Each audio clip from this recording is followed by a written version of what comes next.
Saudara-saudara, surat Ghafir bunyinya begini. Di ayat 83. A'udzu billahi minasyaitonir rajim. Falamma ja'atuhum rusuluhum bil bayyinat farihu bima 'indahum minal 'ilm wa haqa bihim ma kanu bihi yastahzi'un. Fahaqa bihim ma kanu bihi yastahzi'un. Ketika datang kepada mereka seorang rasul dengan ayat, dengan informasi yang sangat jelas, mereka lebih cenderung, lebih suka menggunakan teori-teori saintifik mereka. Mereka lebih meyakini teori-teori logika mereka. Mereka lebih suka dengan ilmu yang mereka dapatkan tentang keduniaan ini ketimbang informasi yang dibawa oleh para rasul itu. Jadi saudara-saudara, kemusyrikan orang sekarang, khususnya mungkin bisa jadi di negeri ini, memang ada dalam bentuknya yang klasik. Tetapi kemusyrikan dalam bentuk modern saat ini, yang kita tidak menyadarinya adalah bahwa kita lebih percaya kepada ilmu kita, kepada teori kita, ketimbang informasi yang dibawa oleh para nabi dan rasul, ketimbang informasi yang digambarkan di dalam Al-Quran.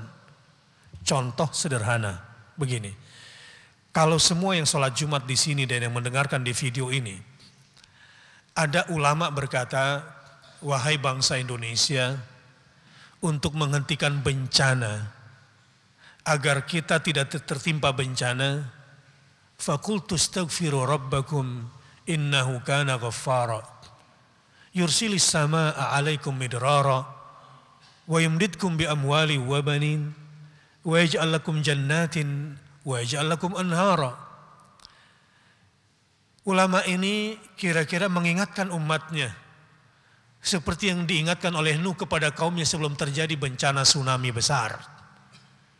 Beristighfarlah kepada Tuhanmu, maka yang turun dari langit adalah hujan yang penuh berkah. Hujan yang mendatangkan banyak manfaat. Hujan lebat berterusan tetapi tidak membahayakan kalian. Kira-kira orang sekarang kalau diajak untuk menghentikan gempa lewat istighfar, ilmunya ini connect apa enggak gitu kira-kira. Percaya atau malah senyum-senyum menghina kira-kira. Saya keliling kampus, enggak connect ilmunya. Apa hubungannya istighfar sama gempa? Tidak ada satu teori ilmiah pun di dunia ini yang bisa menghentikan gempa. Tidak ada satu teori ilmiah pun. Ini adalah patahan lempeng Eurasia. Ini adalah sesar Lembang. Ini adalah itu, ini adalah semua teori ilmiah ini tidak akan pernah bisa diajak untuk bisa menyelesaikan persoalan gempa dan bencana ini. Karena ya beda ilmu, beda jalur cara memahaminya. Sebetulnya gempa ini apa sih? Bencana ini apa?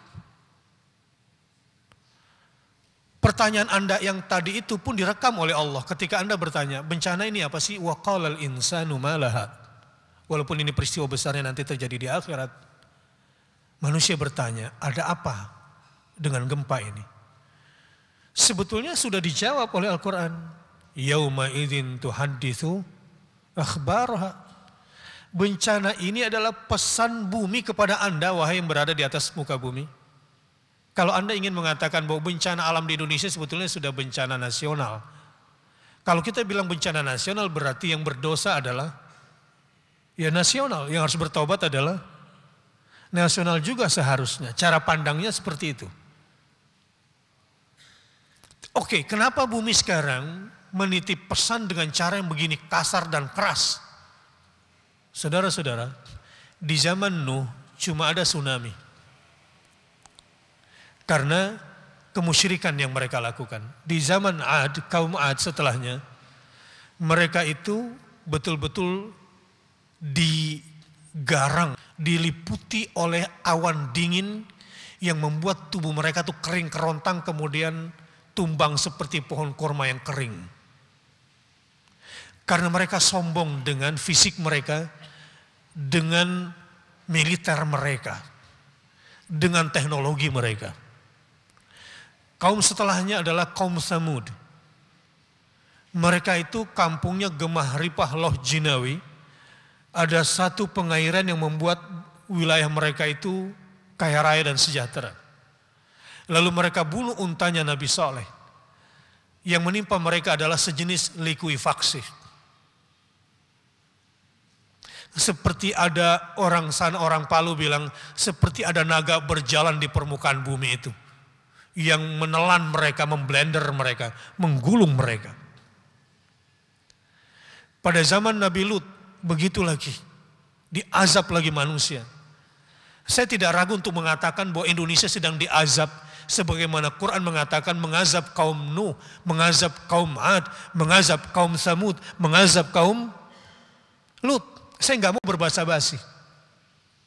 Indonesia sedang diazab. Sebagaimana Quran mengatakan itu. Fa kaifa kana azabi wa nuzur. Perhatikanlah bagaimana azabku.